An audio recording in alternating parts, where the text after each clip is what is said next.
ప్రభునామానికి మహిమ కలుగును గాక. మనం క్రీస్తునందు ఏమైనామో అది తెలుసుకుని దాని గురించి ఆలోచించి దాన్ని మాట్లాడి దాని గురించి ధ్యానం చేసినప్పుడు హృదయంలో సంతోషం, సమాధానం మిగులుతుంది, మనకి కలుగుతుంది. క్రీస్తు నిన్నేం చేశాడో అది నువ్వు మాట్లాడు. క్రీస్తు నిన్నేమని పిలుస్తున్నాడో అది మాట్లాడు. ప్రజలు నీ గురించి ఏమనుకుంటున్నారు, ప్రజలు నిన్ను ఏమని పిలుస్తున్నారు, ప్రజలు నీ గురించి ఏం మాట్లాడుకుంటున్నారు, అది కాదు నువ్వు మాట్లాడాల్సింది. క్రీస్తునందు నువ్వేమై ఉన్నావు, క్రీస్తు నువ్వేం చేశాడు అది నువ్వు మాట్లాడాల్సింది. అది మాట్లాడినప్పుడు నీకు అద్భుత కార్యం జరుగుతుంది, సమాధానం కలుగుతుంది. పరిశుద్ధులైన తండ్రి, మీ నామాన్ని స్తుతిస్తున్నాం. యేసయ్యా, మీరు ఏమైనారో, మమ్మల్ని ఏం చేశారో ఆ రెండు మాట్లాడడం కృపను దయచేయండి. మీరు మమ్మల్ని ఏమని పిలుస్తున్నారు, మమ్మల్ని ఏ రీతిగా తయారు చేశారు, దేని విషయాన్ని బట్టి మీరు మమ్మల్ని మార్చారు మా తండ్రి. ఆ మార్చబడిన స్థితిని గురించి ఆలోచిస్తూ దాన్ని మాట్లాడి మీరు మాకు ఇచ్చిన స్థానాన్ని మేము మాట్లాడుతూ ఆలోచిస్తూ ధ్యానిస్తూ ముందుకు సాగిపోయే కృపను దయచేయమని యేసుక్రీస్తు నామములో ప్రార్థిస్తున్నాం మా తండ్రి, ఆమేన్. ప్రియ సోదర దేవునికి వాక్యంలో రాయబడి ఉంది. కొరింథీయులకు రాసినటువంటి 2వ పత్రిక 5వ అధ్యాయం 17వ వచనంలో, కాగా ఎవడైనా క్రీస్తు నందున్న యెడల వాడు నూతన సృష్టి, పాతవి గతించెను, ఇదిగో కొత్తవాయెను. ఎవడైనా క్రీస్తు నందుంటే వాడు నూతన సృష్టి అని రాయబడి ఉంది. అంటే నువ్వు నూతన సృష్టి, దేవుడు నిన్ను నూతన సృష్టిగా చేశాడు, అది నువ్వు మాట్లాడాలి. ప్రజలు నీ గురించి ఏం చెప్పుకుంటున్నారో కాదు, కానీ దేవుడు నీ గురించి ఏమంటున్నాడు. క్రీస్తునందు నువ్వు ఉన్నావు, నువ్వు నూతన సృష్టి అన్న సంగతి మర్చిపోవద్దు. నూతన సృష్టిగా దేవుడు నిన్ను చేశాడు, అది నువ్వు మాట్లాడు. కాబట్టి సాతాను నీ గురించి ఏం మాట్లాడుతున్నాడో అది నువ్వు మాట్లాడద్దు. ప్రజలు నీ గురించి ఏం మాట్లాడుతున్నారో అది మాట్లాడద్దు. దేవుడు ఏం మాట్లాడుతున్నాడు నీ గురించి అది మాట్లాడు. కొంతమంది ఆరాధన అంటారు సంఘాల్లో. ఆరాధన అంటే ఏమనుకుంటున్నారంటే తమను తాము తిట్టుకోవడం ఆరాధన అనుకుంటారు. ఒకసారి ప్రభు నమ్ముకున్న ప్రారంభంలో, ఎందుకంటే నేను బ్రాహ్మణ కుటుంబంలో వచ్చి ప్రభు నమ్ముకున్నా, నేను ఆరాధన అంటే ఏంటో తెలీదు, సంఘం అంటే ఏంటో తెలియదు. ఒకసారి సంఘానికి చర్చికి వెళ్ళాను. ఆ చర్చిలో ఆరాధన అంటున్నారు, ఆరాధన ఈ విధంగా చేస్తున్నారు. నాకు నవ్వు వచ్చింది. ఏమని ప్రార్థన చేస్తున్నా, ఆరాధన చేస్తున్నా అంటే, ప్రభువా నేను పందిని, ప్రభువా నేను మట్టిని, ప్రభువా బొరువులో పొందుతున్న పందిని, ప్రభువా ఇలా ప్రార్థన చేస్తున్నారు. అది ఆరాధన అంట. ఆరాధన అంటే ఓ దృష్టిలో తమను తను తిట్టుకోవడమే. కానీ దేవుడు నిన్నేం చేశాడు, నేను ఏమని పిలుస్తున్నాడు దేవుడు. చూడండి, పేతురు రాసిన మొదటి పత్రికలో ఏముందంటే, పేతురు రాసిన మొదటి పత్రికలో ఒక మాట ఉంది. పేతురు రాసిన మొదటి పత్రిక మరి దేవునికి వాక్యంలో ఈ విధంగా రాయబడి ఉంది. పేతురు రాసిన మొదటి పత్రికలో నువ్వేమైనావో రాయబడి ఉంది. ఇక్కడ నీ గురించి ఒక మాట చెప్పబడి ఉంది. అదేంటంటే పేతురు రాసిన మొదటి పత్రిక 2వ అధ్యాయం 9వ వచనంలో, అయితే చీకటిలో నుండి ఆశ్చర్యకరమైన వెలుగులోకి మిమ్మును పిలిచిన వాని గుణాతిశయులు ప్రచురం చేయ నిమిత్తము ఏర్పరచబడిన వంశమును. చూడండి, ఇక్కడ దేవుని ఏం చేశాడంటే ఆశ్చర్యకరమైన వెలుగులో పిలిచాడు. నిన్ను పిలవడం కాకుండా నిన్నేం చేశాడంటే ఏర్పరచబడిన వంశమును పిలుస్తున్నాడు దేవుడు నిన్ను. రెండోదిగా రాజులు అంటున్నాడు, మూడోదిగా యాజక సమూహం అంటున్నాడు, నాలుగోదిగా పరిశుద్ధ జనం అంటున్నాడు, ఐదోదిగా చూసినట్లయితే దేవుని సొత్తు. ఈ 5 టైటిల్స్, బిరుదులు దేవునికి ఇచ్చాడు. 5 titles God has given to you when you become new creation Christ Jesus. అదేంటంటే యేసుక్రీస్తు ప్రభు నీకు 5 బిరుదులు ఇచ్చాడు. నువ్వు నూతన సృష్టిగా మార్చబడిన తర్వాత ఆ 5 బిరుదుల గురించి నువ్వు మాట్లాడు. అంతేగాని నిన్ను పందిగా చేయలేదు దేవుడు, కుక్కగా చేయలేదు, లేకపోతే పురుగుగా చేయలేదు దేవుడు. ఎక్కడ బైబిల్లో లేదు. నూతన నిబంధనలో యేసుక్రీస్తు ప్రభు రక్తం చిందించి మన నుంచి తిరిగి లేచిన తర్వాత అసలు అటువంటి ప్రార్థనలు లేవు. అసలు వాక్యలో చూస్తున్నాం, నీవు పరిశుద్ధ జనము, దేవుని సొత్తు, ఏర్పరచిన వంశము, రాజులు, యాజకులు. ఈ 5ను మాట్లాడాలి.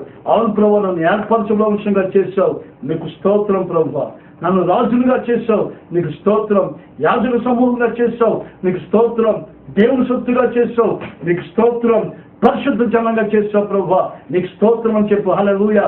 ప్రభువుల మనకు మహిమ కలుగును గాక. ఎంతకాలం నువ్వు తిట్టుకుంటూ ఆరాధన చేస్తావు? అది ఆరాధన కాదు.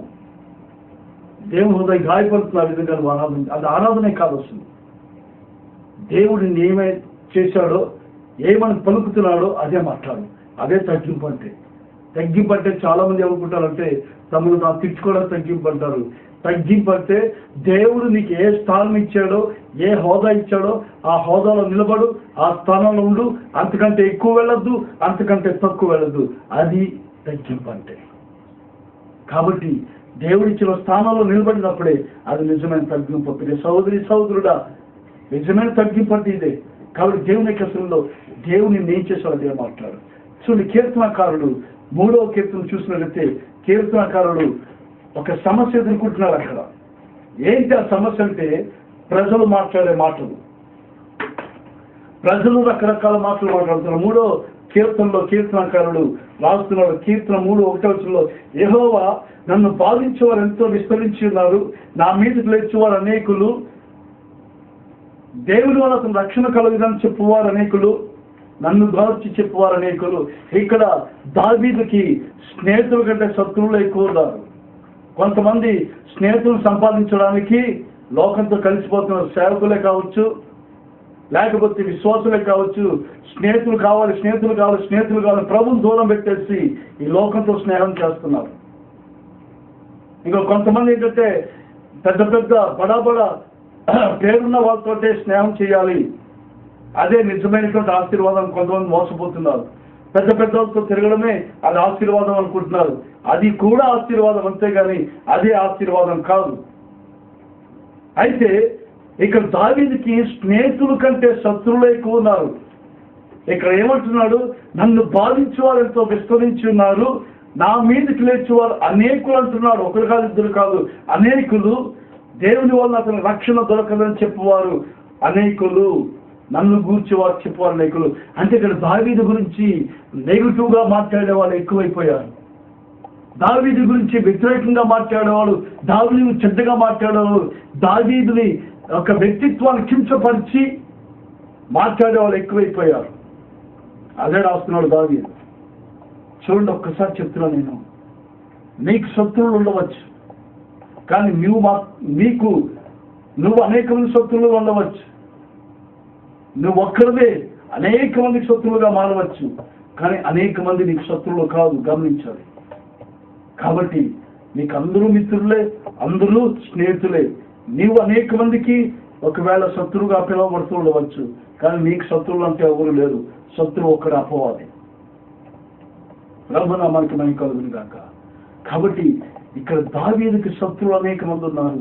శత్రువు వచ్చి వ్యతిరేకంగా మాట్లాడుతున్నారు దావీదు గురించి. ఈరోజు నేను చెప్తున్నాను, నీకు 3 రకాల శత్రువులు. చూడండి, నెంబర్ 1, నీ మనస్సే నీకు శత్రువు. నీ మనస్సే, నీ తలంపులే నీ శత్రువై కూర్చుంటుంది. ఒక్కోసారి నీ తలంపులే నీ విశ్వాసానికి వ్యతిరేకంగా మాట్లాడుతూ ఉంటుంది. నీ మనస్సే నీకు వ్యతిరేకంగా తిరుగుబాటు చేస్తుంది. నీ మనస్సే నీకు శత్రువు. రెండవదిగా అపవాది మన శత్రువు. మూడవదిగా ప్రజల మాటలే నీకు శత్రువుగా మారిపోతుంటాయి. అయితే ఈ శత్రువు ముందు నీ రియాక్షన్ ఎలా ఉంది? జనాలు వచ్చి మాట్లాడుతున్నారు దావీదు గురించి, ఇదిగో దేవుని వల్ల రక్షణ జరగదని. అనేక మంది శత్రువులు తయారు, వ్యతిరేకమైన మాటలు మాట్లాడుతున్నారు. అయితే యేసు ప్రభు నిన్ను ఏం చేశాడో అది నువ్వు మాట్లాడాలి, కానీ జనాల నీ గురించి ఏం మాట్లాడుతున్నావు అది కాదు నువ్వు మాట్లాడాల్సింది. యేసు ప్రభు నిన్ను ఏం చేశాడు అది మాట్లాడు, దాని ప్రకారం జీవించు, ఆశీర్వాదం ఉంటుంది. ప్రియ సోదరి సోదరుడా, నువ్వు నిరాశ చెందవద్దు. ఎందుకు నా గురించి ఎందుకు ఇలా మాట్లాడుతున్నారని నిరుత్సాహపడవద్దు, భయపడవద్దు, జరగవద్దు. ఎందుకో జనాల గురించి వ్యతిరేకంగా మాట్లాడుతున్నారని. దావీదుకి వచ్చి అనేక మంది మాట్లాడుతున్నారు. స్నేహితుల కంటే శత్రువులు ఎక్కువ ఉన్నారు. మాట్లాడుతున్నప్పుడు దావీదు రియాక్షన్ ఎలా ఉందో ఒకసారి చూడండి. దావీదు ఏం చేస్తున్నాడు ఆ టైంలో? దావీదు రియాక్షన్ 3వ కీర్తన చూసినట్లయితే దావీదు అంటున్నాడు, నన్ను గురించి చెప్పారు అనేకులు అంటున్నారు. 2వ వచనంలో, 3వ వచనంలో, యెహోవా నీవే నాకు ఖేదముగాను, నీవే నాకు అతిశయాస్పదముగాను, నా తలెత్తువాడుగాను ఉన్నావు. అంటే దావీదు ఇక్కడ జనాలు చెప్పే మాటల్ని నమ్మడం లేదు, జనాలు చెప్పే మాటలు ధ్యానించడం లేదు, శత్రువు చెప్పేటువంటి ఆ కామెంట్స్ను పట్టించుకోవడం లేదు, దాన్ని మాట్లాడడం లేదు. శత్రువు ఇచ్చే కామెంట్స్ కానీ, శత్రువు మాట్లాడే వ్యతిరేక మాటలు మాట్లాడడం లేదు, తలంచడం లేదు, ధ్యానించడం లేదు. కానీ దావీదు అంటున్నాడు, దేవా నీవే నాకు చేయడం అంటున్నాడు. దేవుడు నీకు కేడంగా చేసుకుని నువ్వు ఈ పని చేయాలి. నువ్వు ఊరికే వారు నీ గురించి ఏం మాట్లాడుతున్నావు దాని గురించి తలపోసుకుంటూ ఆలోచిస్తూ ధ్యానిస్తూ ఏడుస్తూ కూర్చోవడం కాదు. కానీ దావీదు అంటున్నాడు, దేవా నీవే నాకు చేయడము, దేవా నీవే నా అతిశయాస్పదము, నా తల ఎత్తువాడు నీవే అంటున్నాడు. ఇదే మాట నువ్వు చెప్పాలి సహోదరుడా, నవ్వుతూ సంతోషంగా చెప్పాలి. అవును ప్రభువా నీవే నా కేడము, అవును ప్రభువా నీవే నా అతిశయాస్పదము, అవును ప్రభువా నా తల ఎత్తువాడు నీవే. తల దించడానికి ప్రయత్నాలు చేస్తున్నారు చాలా మంది, కానీ నా తల ఎత్తువాడు నీవే ప్రభువా అది నువ్వు తీర్మానం చేసుకుని మాట్లాడాలని దావీదు మాట్లాడుతున్నాడు. దావీదు శత్రువు మాట్లాడిన మాటలు మాట్లాడడం లేదు. చూడండి, దావీదు వాటి గురించి అసలు పట్టించుకోవడం లేదు. నువ్వు చేయవలసిన పని ఇదే. Because when you know what Christ did in a life, you must speak it. క్రీస్తుని ఏం చేశాడో దాన్ని మాట్లాడు, ఆశీర్వాదం ఉంటుంది. సోదర సోదరి, ఈరోజు చేయవలసిన పని దావీదు మాట్లాడుతున్నాడు, దేవా నీవే కేడము. నువ్వు మాట్లాడు, యేసు ప్రభువా నీవే నా కేడము, నీవే నా కేడము. ఎప్పుడైతే దేవుని కేడంగా చేసుకుంటావో ఆయన నీ అతిశయాస్పదంగా ఉంటాడు. అంటే he will bestow glory upon you. He will lift up your head. ఆయన నీ తలెత్తుతాడు. కానీ దేవుని యొక్క సన్నిధిలో ఈరోజు తీర్మానం చేసుకోను, ఇదిగో ప్రభువా నువ్వు నన్ను ఏం చేసావో అది మాట్లాడుతాను. శిలువ పైన నువ్వు రక్తం చెందించి మరణించి తిరిగి లేచిన తర్వాత నాకంటూ ఈ సమాజంలో ఈ భూమి పైన ఒక హోదా ఇచ్చావు, ఒక స్థానం ఇచ్చావు. ఆ స్థానాన్ని ఎవరు తీసుకెళ్ళిపోలేరు, ఆ హోదాను ఎవరు తీసుకోలేరు, ఎవరు కాజేయలేరు, ఎవరు దొంగిలించలేరు. అది ఆ స్థానంలోనే ఉంటాను ప్రభు అని తీర్మానం చేసుకో. అదే నిజమైన తగ్గింపు, అదే నిజమైనటువంటి ఆత్మీయ జీవితం. యేసు ప్రభు నిన్ను ఏం చేశాడో అందులో నిలబడు, తెలుసుకో. మొట్టమొదటిగా యేసు ప్రభులో నువ్వేమేమి ఉన్నావో ఇది చాలా అవసరం. సత్యవేకము నువ్వు చేయమని మాట్లాడవచ్చు, అయితే నీకు తెలియాలి నువ్వెవరో క్రీస్తునందు, అది మాట్లాడు నువ్వు. అప్పుడు ఆశీర్వాదం ఉంటుంది. దేవునికి వాక్యం చూస్తున్నాం, నీ జీవం క్రీస్తునందు దాచబడింది. దేవుల్లో నీ జీవం దాచబడింది. ఎవరు నిన్ను ముట్టుకోలేరు, ఎవరు నీ జీవునికి రాలేరు. దావీదు ఇదే మాట్లాడుతున్నాడు. ప్రియ సోదరుడా సోదరి, ఎంతకాలం ఏడుస్తూ ఉంటావు, ఎంతకాలం ఏడుస్తూ అయ్యో అనేక మంది చెడ్డగా మాట్లాడుతున్నారే, నా గురించి రకరకాలుగా ప్రకటన చేస్తున్నారే అని ఎంతకాలం ఆలోచించి కుమిలిపోతూ ఉంటావు. అది ఆపివేసాయి, దాని గురించి పట్టించుకోవద్దు. క్రీస్తు నిన్ను ఏం చేశాడో సంతోషంగా ఎగిరి గెలిచేసి దాని గురించి మాట్లాడు.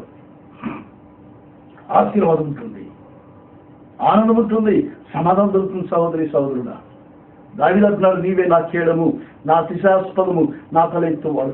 ఎప్పుడైతే దావీదుకి దేవుడు కేడంగా ఉన్నాడో వచ్చే ప్రయోజనాలు ఏంటో చూద్దాం. చూడండి, ఇక్కడ 3వ కీర్తనలో నీవే నా కేడము అన్న తర్వాత వచ్చే ప్రయోజనాలు 4వ వచనం, ఎలుగెత్తి నేను యెహోవాకు మొరపెట్టినప్పుడు ఆయన పరిశుద్ధ పర్వతము నుండి నాకు ఉత్తరం ఇచ్చును. ప్రభునామానికి మహిమ కలుగును గాక. దావీదు ఏమంటున్నాడు ఇక్కడ, ఎలుగెత్తి నేను యెహోవాకు మొరపెట్టినప్పుడు ఆయన నాకు ఉత్తరం ఇచ్చును. దేవుడు నీకు కేడంగా ఉన్నప్పుడు, ప్రభువే నీకు కేడముగా ఉన్నప్పుడు, నువ్వు పలుకుతూ ఉన్నప్పుడు ఈ మాట ప్రభు నీవే నాకు కేడమని, మొట్టమొదటి ప్రయోజనం ఏంటి తెలుసా? నువ్వు చేసే ప్రతి ప్రార్థన దేవుడు ఆలకిస్తాడు. నువ్వు చేసే ప్రార్థన ఆలకించడమే కాదు, దానికి ఉత్తరం ఇస్తాడని వాక్యంలో చూస్తున్నాం మనం.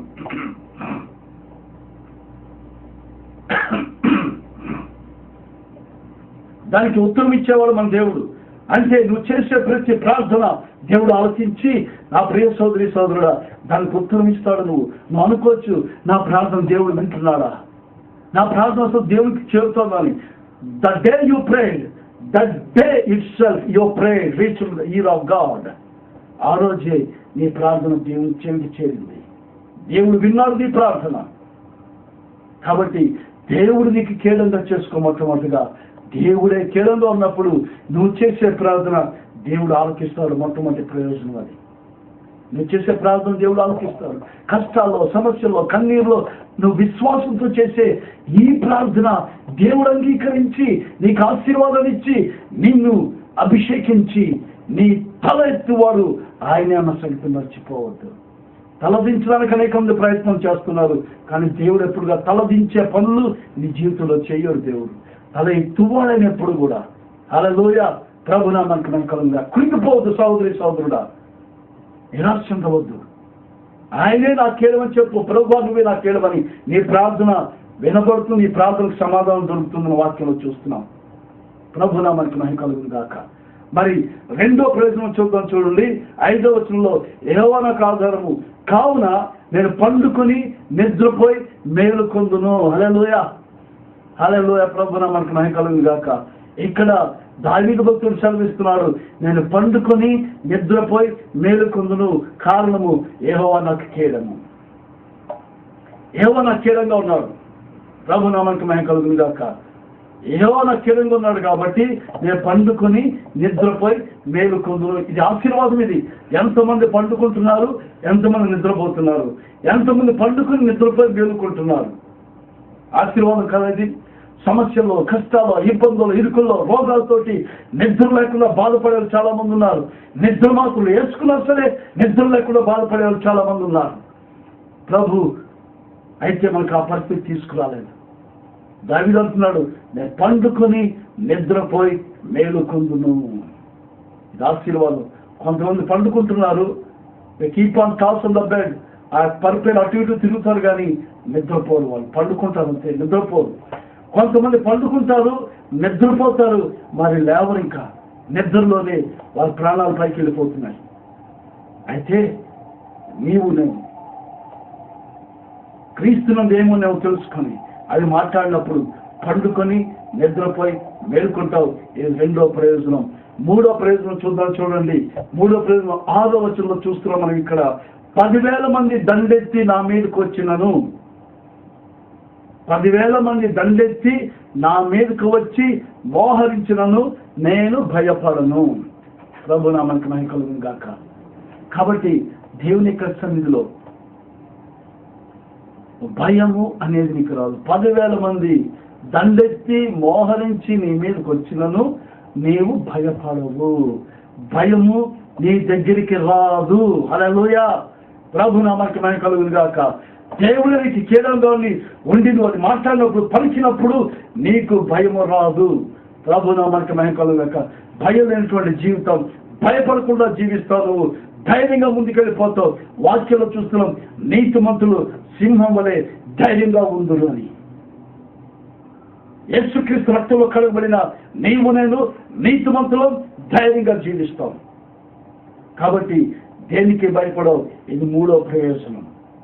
3వ ప్రయోజనం ఇది. 4వ ప్రయోజనం చూద్దాం. చూడండి 7వ వచనం, యెహోవా లెమ్ము, నా దేవుని రక్షింపుము, నా శత్రువులందరినీ దవడ ఎముక మీద కొట్టువాడు నీవే, దుష్టుల పళ్ళు విరగొట్టువాడు నీవే. దేవుని యొక్క వాక్యంలో చూస్తున్నాం. చూడండి 4వ ప్రయోజనం ఏంటంటే దుష్టుల శత్రువు యొక్క పళ్ళు ఊడగొట్టువాడు ప్రభు. మన శత్రువు ఎవరు? మనుషులు కాదు, సైతాను అన్న సంగతి మర్చిపోదు.